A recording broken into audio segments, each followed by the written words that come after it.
ముందుగా వేదిక టీవీ ప్రేక్షకులకు స్వాగతం. వేదిక టీవీ చేపడుతున్న సర్వే ఏదైతే ఉందో ఇది కేవలం ప్రజల అభిప్రాయాలు మాత్రమే. వేదిక టీవీ అభిప్రాయం కాదు. నిజాన్ని నిర్భయంగా ప్రజలతో మాట్లాడి చర్చించడానికి వేదిక టీవీ ఎల్లప్పుడూ కృషి చేస్తుంది. ఇందులో భాగంగా ఈరోజు నల్గొండలోని డీవీకే రోడ్ దగ్గరికి రావడం జరిగింది. మరి ఇక్కడ ఉన్నటువంటి ప్రజలతో మాట్లాడి కాంగ్రెస్ హయాంలో రేవంత్ రెడ్డి గారి పాలన విధి విధానాలు ఏ విధంగా జరుగుతున్నాయి, మరి గతంలో కేసీఆర్ గారి పాలన విధి విధానాలు ఏ విధంగా జరిగాయి అనే విషయాన్ని వాళ్ళ యొక్క అభిప్రాయం తెలుసుకునే ప్రయత్నం చేద్దాం. రిపోర్టర్ కార్తిక్ గౌడ్, వేదిక టీవీ. నమస్తే సార్. మీ పేరు సార్? ఏం చేస్తుంటారు? సీఎం రేవంత్ రెడ్డి గారి పాలనపై మీ అభిప్రాయం? సీఎం రేవంత్ రెడ్డి ఆయన చాలా కష్టపడి పేదల కోసం ఆయన సీఎం అయ్యాడు. ఈరోజు వాళ్ళు 6 గ్యారంటీలు అన్ని అమలు చేస్తారు. మొన్నటి మనకు ఒక దళితులకు, బహుజనులకు, ఏదైతే పేద వర్గాలకు సన్నబియ్యం అనేది చాలా హ్యాపీ. దానికంటే ముందు కరెంటు కూడా హ్యాపీ.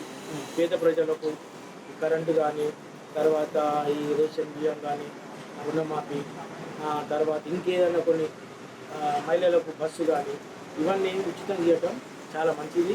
పరిపాలన కూడా చాలా మంచిగా ఉన్నది.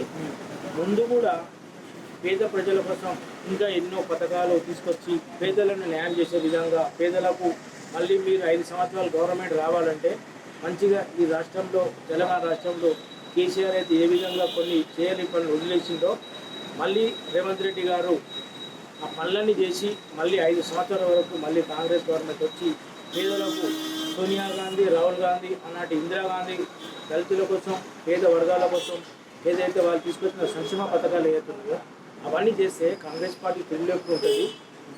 ఇంకోటి ఏంటంటే ఇప్పుడున్న పరిస్థితులల్లో ఏదైతే ప్రజలకు అవసరాలు అయితే ఏముంటాయో దాని మీద ఫోకస్ చేసి రేవంత్ రెడ్డి గారు దాని మీద ఫోకస్ చేసి ప్రజలకు నిత్యావసరాలు వెజిటేబుల్ కానీ, నూనె కానీ, తర్వాత అన్ని నిత్యావసర వస్తువులలో కూడా ధరలు కూడా తగ్గే విధంగా చూసుకుంటుంటే ఇంకా కూడా మంచిగా ఉంటుంది.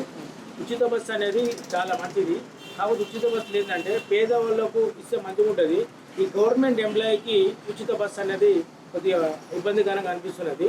దాంతోపాటు ఈ సంక్షేమ పథకాలు ఏదైతే 6 గ్యారెంటీల్లో ఏదైతే అమలు కానీ ఉన్నాయో అవి కూడా త్వరలో అమలు చేయాలని కూడా మేము భావిస్తాం. మరి గతంలో కేసీఆర్ గారి పాలనపై మీ అభిప్రాయం ఏంటి సార్? గతంలో కేసీఆర్ పాలన ఎస్సీ ఎస్టీ సప్లాన్ ఉండే. పోయినసారి Congress government SC ST subplan ఉండే. కేసీఆర్ వచ్చినాక దళితులకు ఎస్సీ సప్లాన్ తీసేసి సబ్సిడీ లేదు. రైతులకు ఒక రైతు బంధు తప్ప ఆయన చేసింది అయితే ఏమైతే కనిపించదు.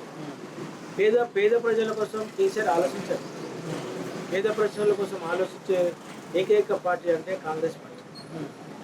నేను ఒక కాంగ్రెస్ పార్టీ అని కాదు, కమ్యూనిస్ట్ పార్టీ పేద ప్రజల కోసం ఎవరైతే పనిచేస్తారో అది చేయలేదు.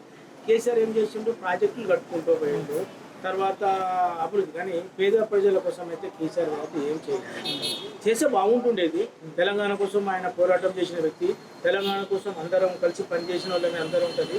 కానీ తెలంగాణని 10 ఏళ్ళల్లో సస్యశ్యామలంగా తెలంగాణలో ఏమైతే ప్రజలకు అవసరాలు ఉన్నాయో అవన్నీ చేస్తే ఇంకొక 10 ఏళ్ళ వరకు కేసీఆర్ ముఖ్యమంత్రిగా ఉండేటోడే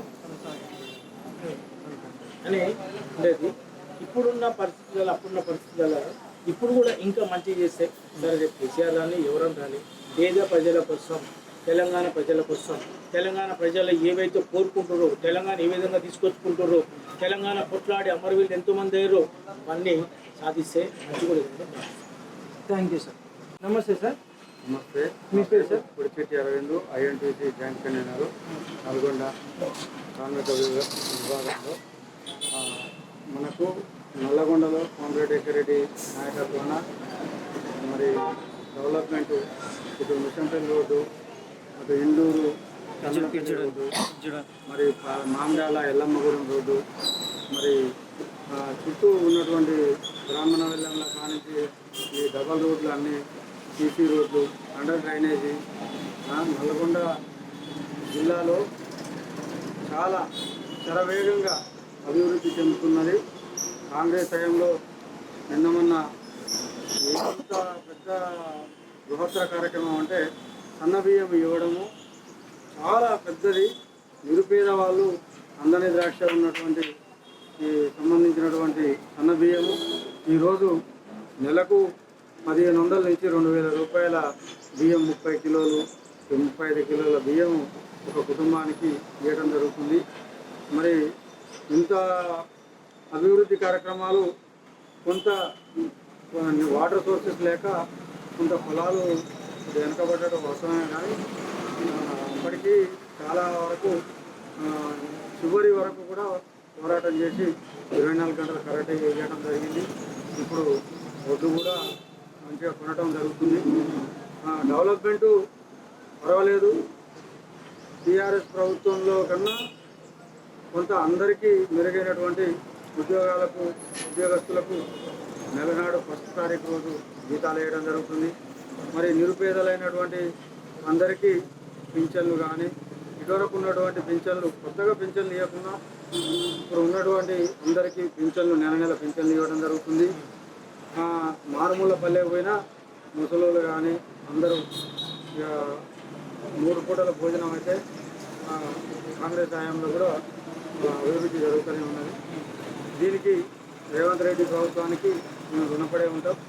ప్రభుత్వం 85% చేసుకుంటూ ఇప్పుడు టీఆర్ఎస్ రాగానే నేను గుడి నడకలు నడుస్తున్నాము, అమ్మగళ్ళు ఆడుతున్నాము, ఈ సంవత్సరం అవుతుంది, సంవత్సరంన్నర అవుతుంది, అప్పుడే మేము పని చేయలేకపోయినా ఇంకా టైం ఉంది, మేము చేస్తామని చెప్పేసి అనుకొచ్చారు. మాకు కూడా కొంత టైం కావాలని కాంగ్రెస్ ప్రభుత్వం కూడా కోరుతూ ఉన్నది. నిన్న మొన్న మనం చూస్తూనే ఉన్నాం. ఏ గ్రామాన్ని చూసినా సాగునీరు తాగునీరు అయితే పుష్కలంగా అందుతున్నాయి. ఒక ఎండలు ముదిరినాయి కాబట్టి కొంత కరెంటు అప్పుడప్పుడు కొద్దిగా సతాయిస్తుంది కాబట్టి ఎప్పుడూ ఒకసారి ఒక 10 నిమిషాలు 5 నిమిషాలు పోతుంది కాబట్టి మంచిగా ప్రభుత్వం అయితే మంచిగానే నడుస్తున్నది. రేవంత్ రెడ్డి నాయకత్వాన ఈ 5 సంవత్సరాలు ఖచ్చితంగా ఉంటుంది, డెవలప్మెంట్ అవుతుంది. ఖచ్చితంగా ఇంకా దీనికి 10 రెట్లుగా ఇంకా డెవలప్మెంట్ అవుతుందని నా మనస్ఫూర్తిగా కోరుకుంటున్నాను. ఈ 6 గ్యారెంటీలు ఏవైతే ఉన్నాయో కాంగ్రెస్ హయాంలో రేవంత్ రెడ్డి గారు ప్రవేశపెట్టింది, లబ్ధిదారులకు ఏ విధంగా లబ్ధి చేకూరుతున్నారు? కొంత కరెంటు సంబంధించినటువంటి అందరికీ అక్కడ అప్లై చేసుకున్నటువంటి అందరికీ కావట్లేదు. ఒక 50-60% వాళ్ళకు కరెంటు బిల్లులు కట్టకుండా ఉన్నాయి. కటిమూలు ఇంకా కొంత టైం పెట్టి మళ్ళీ అప్లై చేసుకోమన్నారు. మరి అది బీసీ 42% బీసీ చాలా అసలు మామూలు విషయం కాదు. అది ఎంత డేరు ఉండాలి ఇంత పెద్ద రాష్ట్రంలో 42% తీసుకోవాలని అసెంబ్లీలో ప్రవేశపెట్టి దాన్ని ఆమోద ముద్ర వేసి పార్లమెంటుకు పంపడం జరిగింది. రేవంత్ రెడ్డి తీసుకున్నటువంటి ముఖ్య అంశాలలో ఇదొకటి. 6 గ్యారెంటీలలో కొంత గ్యాసు కొంత కరెంటు ఒక 20-25% ఇంకా కావాల్సింది. ఇప్పుడు 80% అయితే జరుగుతుంది. కొంత డెవలప్మెంటు 6 గ్యారెంటీలలో పూర్తి కాలేదు. ఒక 3% అయింది, ఒక 3% ఆగింది. అది కూడా మేము కొంత టైం ఇవ్వాలి. మాకు ఇప్పుడు రైతు బంధు 4 ఎకరాలు లోపేసాం. 4 ఎకరాలకు ఖచ్చితంగా అందరికీ పట్టింది. 2 లక్షలు అనకుండా ఒక నా సజెషన్ ఏంటంటే మా ప్రభుత్వానికి, మా రేవంత్ రెడ్డి గారికి, మా కోమటిరెడ్డి రెడ్డి గారికి నేను విన్నవించుకునేది ఏంటంటే 5 ఎకరాల లోపు పెట్టి రైతు బంధు వేయాలి. ఎట్టి పరిస్థితుల్లో ₹1,00,000 లోపే రుణమాఫీ చేయాలి. ఎట్టి పరిస్థితుల్లో కూడా రుణమాఫీ 2 లక్షలు అంటే చాలామంది ఉన్నోళ్ళకే ఎక్కువ జరిగింది, లేని వాళ్ళకు జరగలేదు. లేని వాళ్ళు అంటే ఒక ₹1,00,000 3 ఎకరాలు 4 ఎకరాలు 2 ఎకరాలు 3 ఎకరాలు ఉన్న వాళ్ళు ₹1,00,000 తీసుకున్నారు. కటిమూలకు 2 లక్షలు తీసుకున్న వాళ్ళకు రుణమాఫీ అంటే అగ్రభాగం ఉన్న వాళ్ళకే జరిగింది, లేని వాళ్ళకి జరగలేదు. అందుకోసం నా విన్నపం ఏంటంటే కొంత ₹1,00,000 పెడితే 10 మందికి వస్తారు. అట్లనే బీసీ బంధు పెట్టి బీసీకి ఎక్కడో ఒక ₹1,00,000 నిరుపేదలు ఒక ఊరికి ఒక 15 మంది 20 మందిని సెలెక్షన్ చేసి వాళ్ళకు కూడా ఇస్తే చిల్లర గుర్తు పెట్టుకుని బతకడానికి జీవనోపాధి. మనకు బీసీలకు కూడా మీరు 42% ఆమోదించవలసిన విషయము. హర్షాభివనాలు మన తెలంగాణ మొత్తము చాలా సంతోషం వ్యక్తం చేశారు.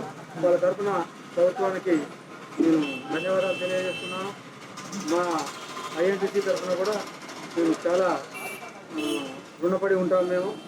మేము ఎక్కడ కూడా ఏడికి పోయినా 6 గ్యారంటీలలో 3 గ్యారంటీలు అయితే గ్యారంటీ చేయగలిగాము.